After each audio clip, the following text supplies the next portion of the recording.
जैन साथियों, स्वागत है आप सभी साथियों का। सरकार ने पद्म अवार्ड की घोषणा कर दी है। 139 लोगों को पद्म पुरस्कार दिया जाएगा इस बार।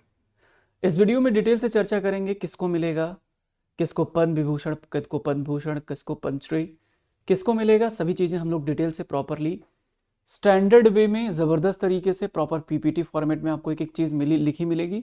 बहुत अच्छा नोट्स इस्तेमाल करेंगे और इसको लंबे समय तक सेव करके रखेंगे, अपने साथियों को भी शेयर कर देंगे। हम इस वीडियो में डिटेल से पद्म अवार्ड की चर्चा करने जा रहे हैं। जिन साथियों ने अभी तक डूबुक एप्लीकेशन डाउनलोड नहीं किया है, सभी के सभी साथी डूबुक एप्लीकेशन डाउनलोड कीजिए। आप सभी साथियों को यहाँ पर हमारी जो भी टेस्ट सीरीज है, पेड क्लासेस है, पीडीएफ्स हैं, सब कुछ आपको यहाँ पर मिलता है। तो सभी के सभी साथी डूबुक एप्लीकेशन डाउनलोड कर लीजिए। चलिए, तो हम लोग इस बार पद्म अवार्ड्स की चर्चा करने जा रहे हैं। पद्म अवार्ड्स की अगर मैं चर्चा करूं तो इस बार टोटल 139 लोगों को पद्म अवार्ड दिया गया। 139 लोगों में से 7 लोगों को पद्म विभूषण, 13 लोगों को 19 लोगों को पद्म भूषण और 113 लोगों को पद्मश्री अवार्ड। 7, 19 और 113 ऐसा रेशियो याद रखेंगे। 7, 19 और 113, जिनमें से 23 महिलाएं हैं, 10 पीआईओ या विदेशी व्यक्ति हैं या एनआरआई हैं। ठीक है, याद रखेंगे, ये रेशियो पूछा जाता है अक्सर। 23 महिलाएं, 10 पीआईओ या एनआरआई और 13 लोगों को मरणोपरांत दिया गया है। ठीक है, तो ये कई बार ये डिटेल पूछता है। ये बहुत इंपॉर्टेंट स्लाइड है।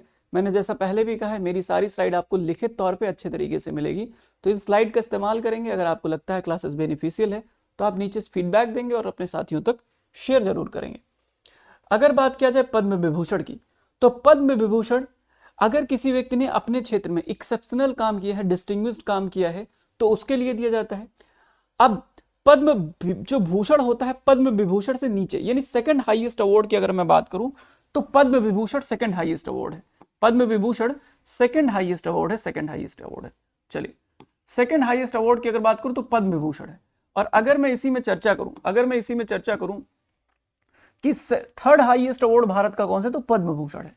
ये उच्च क्रम की विशिष्ट सेवा, distinguish service of higher order की डिस्टिंग्विश सर्विस आपने किया, एक्सेप्शनल नहीं, डिस्टिंग्विश काम किया है आपने, विशिष्ट सेवा दी है आपने, तो आपको मिलता है पद्म भूषण। पद्मश्री विशिष्ट सेवा के लिए सिर्फ डिस्टिंग्विश सर्विस हायर ऑर्डर में नहीं होगा, डिस्टिंग्विश सर्विस से 3 कैटेगरी है, जिन कैटेगरी में हमने पद्म अवार्ड दिया जाता है। भारत रत्न पद्म अवार्ड देने की शुरुआत 1954 में स्टार्ट हुई थी। प्रारंभ में पद्म पुरस्कार को पद्म विभूषण के अंतर्गत पहला दूसरा वर्ग के अंतर्गत दिया जाता था। पहला दूसरा तीसरा वर्ग कहा जाता था। यह नहीं कि पद्मश्री, पद्म भूषण, पद्म विभूषण, सिर्फ एक कहा जाता था, पद्म विभूषण कहा जाता था और पहला दूसरा तृतीय वर्ग के अंतर्गत जो बांटा गया था। 1955 में इसको पुनः नामित किया गया। भारत रत्न और पद्म पुरस्कार को कभी भी नाम के साथ उपसर्ग प्रत्यय के रूप में इस्तेमाल नहीं किया जा सकता है। ठीक है, मतलब सफिक्स और प्रीफिक्स के तौर पे इस्तेमाल नहीं कर सकते। हालांकि लोग करते रहते हैं आम बोलचाल की भाषा में, बट अब लिखित तौर पे इस्तेमाल नहीं कर सकते कि लिखोगे पद्मश्री भानु प्रताप सिंह, है ना, पद्मश्री सादिया, पद्मश्री जो है मंगरू, तो ये इस्तेमाल नहीं कर सकते आप सभी के सभी, है ना। कभी मन कर जाए नखरों का कि हम पद्मश्री श्रीमती नखरो, तो ऐसे आप नहीं इस्तेमाल कर सकते। ठीक है, याद रखेंगे। प्रधानमंत्री, अब मैं बात कर लेता हूं चयन समिति की, जो सबसे इंपॉर्टेंट है कि चयन समिति में कौन व्यक्ति होता है। चयन समिति की बात करें तो प्रधानमंत्री की सिफारिश पर राष्ट्रपति के द्वारा मैक्सिमम 3 लोगों को, प्रतिवर्ष 3 लोग, है ना, मैक्सिमम 3 लोगों को दिया जा सकता है प्रधानमंत्री। देखो, अगर बात किया जाए भारत रत्न की, तो भारत रत्न के लिए प्रधानमंत्री की सिफारिश पर राष्ट्रपति के द्वारा दिया जाता है, 3 लोगों को दिया जाता है एक चीज। पद्म पुरस्कार की बात करें तो प्रधानमंत्री के द्वारा नियुक्त पद्म पुरस्कार समिति सिफारिश पर दिया जाता है। अब प्रधानमंत्री सेम दोनों में प्रधानमंत्री ही सिफारिश करते हैं, इसमें कमेटी बनती है।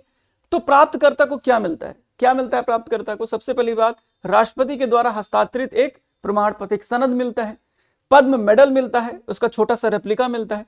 पैसा नहीं मिलता है, इसमें ध्यान देंगे, और इसका उल्लेख राजपत्र में जो गैजेट ऑफ इंडिया है इसमें भी उसका जिक्र किया जाता है, प्रकाशन। तो अभी गैजेट ऑफ इंडिया में इसका प्रकाशन किया गया। संविधान के अनुच्छेद 18 के अंतर्गत यह पुरस्कार टाइटल नहीं माने जाते हैं, याद रखेंगे। ठीक है, ये टाइटल के तौर पे इस्तेमाल नहीं किए जाते हैं, या कोई भी टाइटल नहीं इस्तेमाल कर सकता। उपाधियों का अंत का प्रोविजन है आर्टिकल 18 में, तो उपाधियों का अंत जो है वो आर्टिकल 18 में दिया हुआ है, और इसके तहत यह पुरस्कार टाइटल नहीं माने जाते, सुप्रीम कोर्ट 1995 के अनुसार यह पुरस्कार संवैधानिक रूप से वैध है। ठीक है, संवैधानिक रूप से वैध है, मतलब वैधता को लेकर एक बार सवाल उठा था सुप्रीम कोर्ट में कि ऐसे इस्तेमाल कर लेते हैं पद्म भूषण श्री अखंडानंद जी महाराज। तो अब ऐसे में क्या होगा ना कि थोड़ा सा कंट्रोवर्सी हो जाती है, तो उस कंट्रोवर्सी को अवॉइड करने के लिए उन्होंने कहा कोई दिक्कत नहीं, संवैधानिक है और टाइटल नहीं होगा, जो है ये पुरस्कार टाइटल नहीं माने जाएंगे। अगर बात किया जाए कि इस साल की, तो इस साल के लिए 7 लोगों को पद्म विभूषण मिला है, जिनमें से डुब्बूर नागेश्वर रेड्डी, DN रेड्डी बोलते हैं, तेलंगाना के चिकित्सा क्षेत्र में मिला है। देखो 7 जिनको पद्म विभूषण मिला है उनका नाम याद कर लो, और 19 लोग पद्म भूषण मिला है उनका नाम भी मैं बता दूंगा उनमें से इंपॉर्टेंट। तो पहले ये तो याद कर लो, यहां से सवाल पूछा जाएगा। अगर बात करूं पद्म भूषण की, तो पद्म भूषण 7 लोगों को मिला है, 7 पुरस्कार विजेताओं को मिला है। इसमें से डुब्बी नागेश्वर राव रेड्डी, न्यायमूर्ति जो कि सेवानिवृत्त जगदीप सिंह खेहर, कुमारी कुमुदिनी रजनीकांत ये गुजरात की हैं, ये चंडीगढ़ के हैं जगदीप सिंह सेहर, लक्ष्मी नारायण सुब्रमण्यम कला क्षेत्र कर्नाटक के हैं, MT वासुदेवन नायर साहित्य क्षेत्र के हैं केरल के, ओसामू सुजुकी ये विदेश के हैं, जापान के हैं, व्यापार और उद्योग में, शारदा सिन्हा को मरणोपरांत दिया गया है, याद रखें बिहार के हैं, कला से संबंधित। तो ये 7 लोगों को दिया गया, 7 लोगों को। बात किया जाए पद्म भूषण की, तो पद्म भूषण 19 लोगों को दिया गया। 19 लोगों में से सारे के सारे लोगों का नाम आपके सामने सूची में दिया गया। अगर मैं बात करूं एस सूर्य प्रकाश साहित्य और शिक्षा पत्रकारिता में कर्नाटक के, अनंत नाग को कला में कर्नाटक में, विवेक देवराय को मरणोपरांत दिया गया है दिल्ली के साहित्य और शिक्षा में, जतिन गोस्वामी को कला असम के, चोस चाको पेरियापुरम चिकित्सा में केरल के, कैलाश नाथ दीक्षित को पुरातत्वविद में दिल्ली के, मनहर जोशी मरणोपरांत लोक सेवा महाराष्ट्र में, नल्ली कुप्पा स्वामी चट्टी तमिलनाडु के, नंदमुरी बालाकृष्णन आंध्र प्रदेश के एक्टर है, PR श्रीजेश ये इंपॉर्टेंट है नाम, PR श्रीजेश का नाम इंपॉर्टेंट है, खेल केरल से, ये वही व्यक्ति है ना जिन्होंने भारत का जबरदस्त तरीके से गोलकीपिंग करी। पंकज पटेल गुजरात के, पंकज उदास इनको भी मिला है, पंकज उदास को महाराष्ट्र के ये गायक कलाकार, राम बहादुर राय इनको भी मिला है, साध्वी रितांबरा उत्तर प्रदेश की, S अजीत कुमार कला तमिलनाडु के, शेखर कपूर कला महाराष्ट्र के, शोभना चंद्र कुमार कला तमिलनाडु के, सुनील कुमार मोदी मरणोपरांत लोक सेवा, विनोद धाम इंजीनियरिंग USA, याद रखेंगे विनोद धाम का नाम याद रखेंगे, अमेरिका के हैं, अमेरिका के। तो इन लोगों को, ये 19 लोग हैं जिनको दिया गया, ये 9 और इधर टोटल 19, टोटल ये 19 लोगों को दिया गया, 19 लोगों को ये पद्म, और 7 लोगों को पद्म आपका विभूषण दिया गया और 19 लोगों को पद्म भूषण दिया गया, पद्म भूषण दिया गया। अगर मैं बात करूं पद्मश्री, तो टोटल 113 लोगों को दिया गया, 113 लोगों को। अब देखो इसमें कई सारी चीजें हैं, जो कई सारे लोगों को दिया गया, उनमें से कुछ नाम मैंने यहाँ पे इकट्ठा किया। अरिजीत सिंह पश्चिम बंगाल, इनको भी दिया जाएगा अरिजीत सिंह को। जसपिंदर नरूला महाराष्ट्र के, साहित्य और शिक्षा क्षेत्र में अरविंद शर्मा कनाडा और रामदरस मिश्रा दिल्ली के, चिकित्सा में विजय लक्ष्मी देशमाने कर्नाटक के, हेमंत कुमार बिहार के, हरियाणा के हरविंदर सिंह हरियाणा के, R अश्विनी को दिया गया स्पोर्ट्स से संबंधित, R अश्विनी स्पोर्ट्स से संबंधित है इनको। सामाजिक कार्यकर्ता विनायक लोहेने पश्चिम बंगाल के, सविता भट्ट उत्तराखंड की, और स्वामी प्रदीप्तानंद वेस्ट बंगाल के, और जोनास मसेटी ब्राजील के, इनको भी दिया गया है, ब्राजील के इनको भी दिया गया है। तो ये कुछ लोग हैं जिनको इस बार पद्म अवार्ड दिया गया। तो ये टोटल लिस्ट थी जो पद्म अवार्ड है, किसको दिया गया, कब शुरू हुआ, वो सारी चीजें मैंने आपको बता दी। ठीक है, क्लियर है, बात डन है।